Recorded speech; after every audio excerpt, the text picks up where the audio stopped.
Welcome to my humble abode. We are here today to talk about art. So last week I mentioned a hard-hitting story about meeting another artist at an art market who told me something that absolutely broke my heart. And I now have so many thoughts and opinions that I want to share, all relating to this one topic. So welcome to a very long series about art business, art encouragement. It's all right here. Welcome. She said, people don't want to buy art, they just want to look at it. What a powerful statement that is, right? I talked a little bit in my last video about how this mindset can really be detrimental to you in building your art business, and I really want to encourage you to think of your world in a more expansive way, to think of your artwork not just as something to buy, but as an avenue to connect with other people through.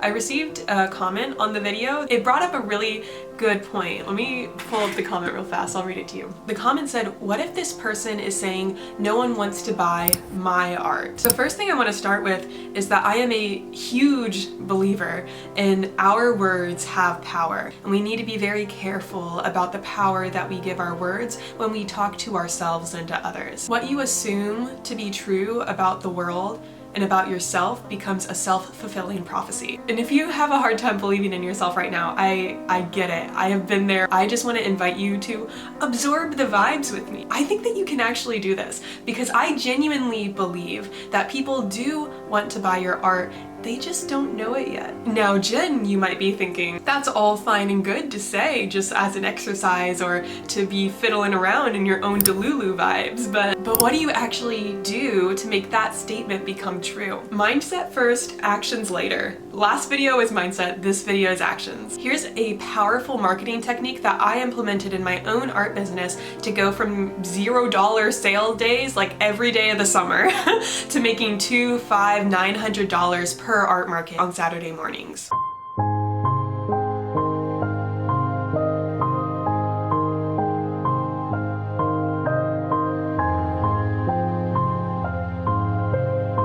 It can feel really frustrating sometimes when you're going to all these art markets, showing up, doing the work, but you don't have buyers yet. And that's a phase of this whole process. Don't beat yourself up about it. Don't read too much into it. Don't tell yourself all these stories like, no one wants to buy my art. Don't do that. You're an artist. You're out there doing the work. I believe in you. It can kind of make you doubt yourself too, like, can I even do this? Here is how to navigate your ideal customer's preferences and make artwork specifically for them that sells. Just to paint you a little bit of a picture, a year ago today, I was sitting at my very first art market since quitting my full-time job in property management. No biggie, no pressure, just me, my art, and my complete lack of backup plan. Don't mind me.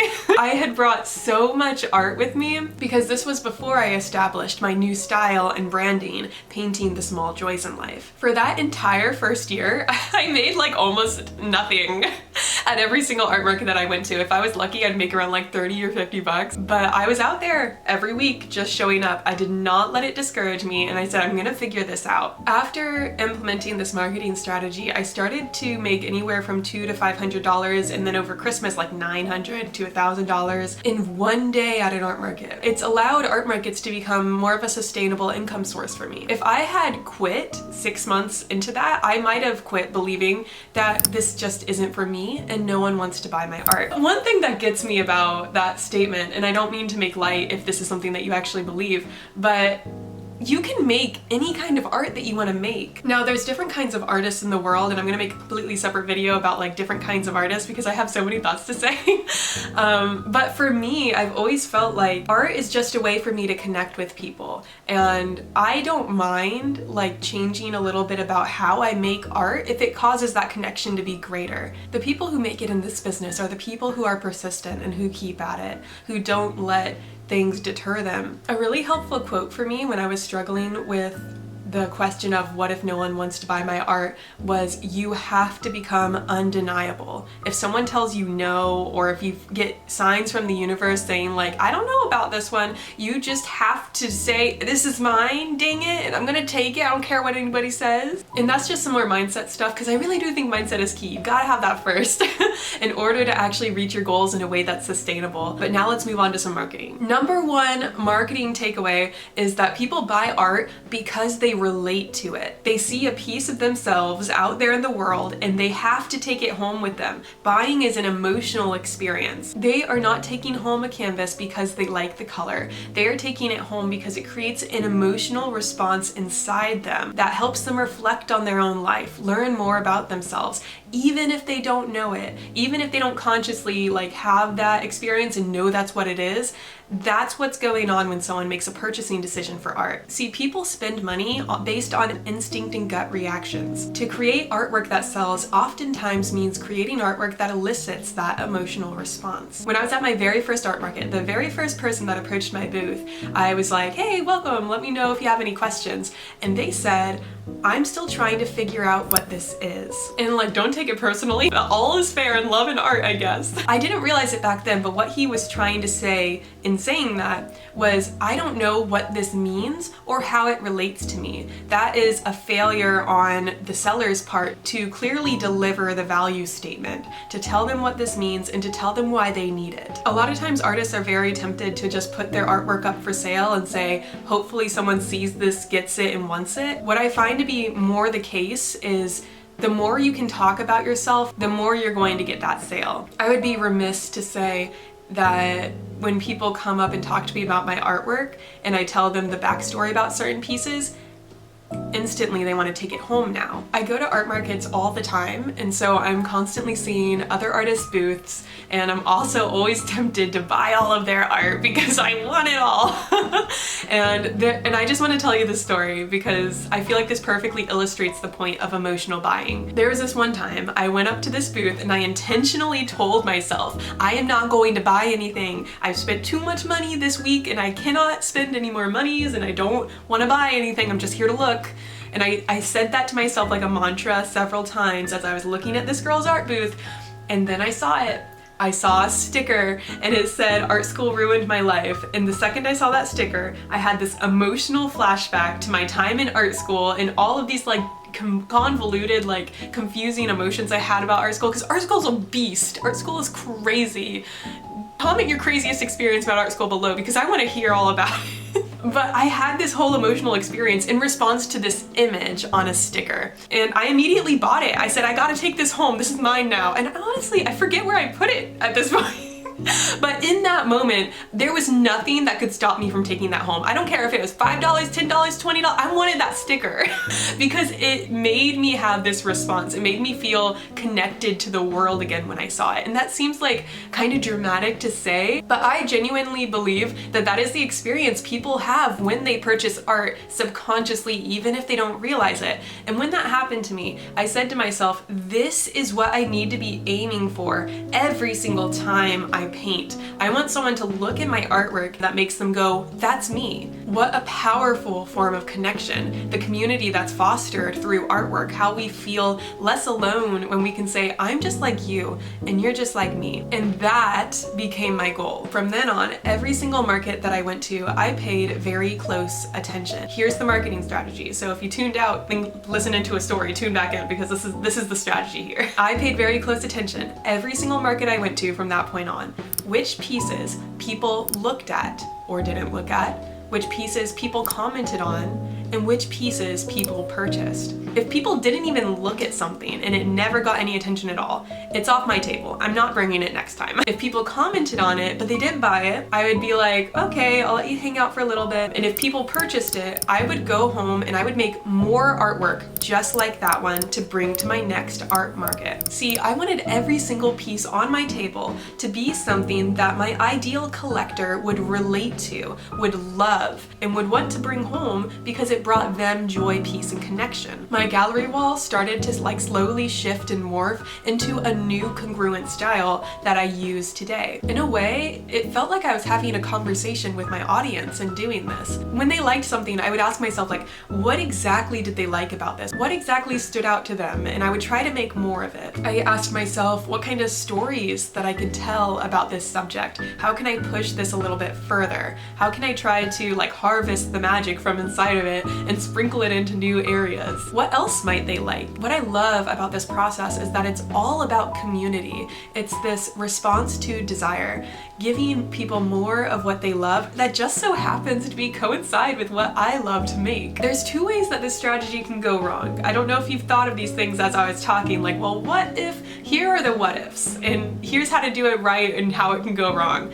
Number one is that you have to make sure that you are responding not only to desire on their part, but on yours as well. The only reason this strategy really works for me is I make sure I never make art in the first place that I don't want to make already. It's important that you're responding to your natural fans. You are not trying to convince your critics to become fans. In other words, when people walk by your booth and they don't get it, they don't like it, you're not asking yourself, how can I make them like it? They don't matter. They're not your ideal customer. Don't even pay any mind to them. The people you are trying to make love your art more are the people who are already in love with it. The people who look at it and go like, oh my gosh, I love this so much. Those are the people that you go home and you're like, how can I make them love it even more? How can I make something where they'll be like, oh my gosh, I can't believe you painted this. This is the conversation between you and your ideal customer. This strategy does not work if you're trying to convince your critics to become fans, because that's just a losing battle.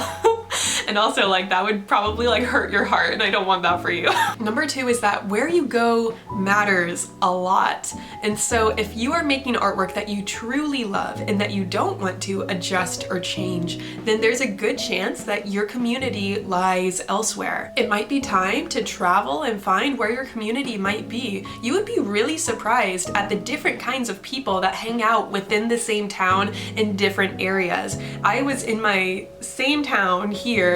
I went to one art market, like had like maybe one or two sales, and then I went to a different one and made like nearly $1,000 in one day, and I sold out of all my prints and I couldn't keep them on the shelves. And it was because of the very different clientele that hung out in those two areas. One place was like on the suburbs of town. It was kind of like far away from civilization, so to say. And the main people that would come to this art market were like on the older side, and they were people that didn't really get my art. They would come up and they'd be like, is this anime? What is this?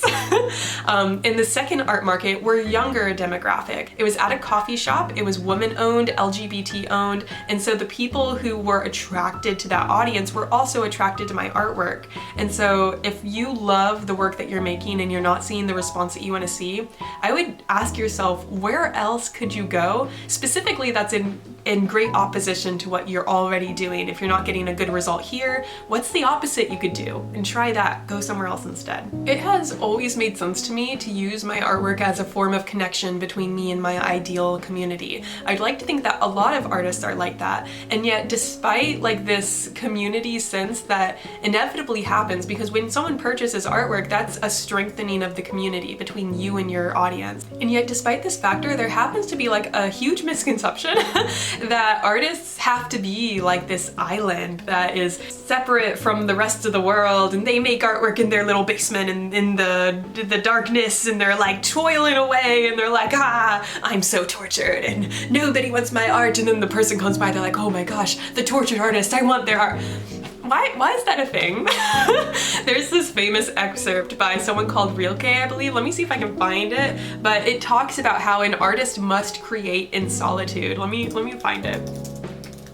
In his letters to a young poet, emphasized the importance of solitude for artistic growth. Yeah, it says, your solitude will be a support and a home for you, even in the midst of very unfamiliar circumstances, and from it you will find all of your paths. So essentially it was like this long series of letters about exactly why artists should create in solitude and the power of solitude for artists. And yet I can't agree. I believe that art exists as a bridge between you and other people, between you and the world. And I only really became super fulfilled through my artwork when I started sharing that with other people, not when I kept it to myself, but when I was consistently showing up in front of people and saying, hey, this is my artwork. What I find to be so much more fulfilling is being able to bring to life images that other people love. Put something on your wall that makes you happy to get up in the morning and see it. And what I realized I did in this process of bringing artwork that I knew others would love to see, there's actually a term in business called validating your product, and that's essentially what I was doing. Validating your product means ensuring that there's already a customer base within the market that will take what you're offering. And if you want to be in a place where you're consistently making art sales, this is a reminder that there is an audience out there for you. Your job is to get good at making yourself known, whether that's adjusting the way you make artwork to make it clear at a glance. Whoa, that's me. Or getting good at talking about your art, communicating your value to people, traveling to new areas even within the same city to see what kinds of different crowds exist in different places. The posh, high-class corporate downtown office Starbucks drinking girl will not buy the same art as the cozy homebody living out in the suburbs, spending their time at a local coffee shop in the morning. I saw a quote once that is so real, so true, that in order to be found, you have to be findable. And don't get me wrong, it takes time. It took me the better part of a year of this strategy, rinse and repeat every single week, to build my current brand and connect with my community. Building an audience will take time, but it doesn't have to feel hard while you're spending that time building it. If you know in your gut that this is what you want to do, and if you know that if you don't go for it, that it will eat at you, then it doesn't matter exactly when it happens. It only matters that you're here. It only matters that you're living your life, making art that you love, showing it off, making connections with people who will love your art too. They just don't know it yet. Did you like this video? Go ahead and give it a thumbs up, a like, a subscribe, something like that to tell me that I'm on the right track, and also to tell YouTube that more people should watch cute little Tazo on my lap here. As always, spending any amount of time here on this channel with me is a gift. I really do consider it a gift, and for that, this humble artist says thank you. That in order to be found, you have to be Tazo.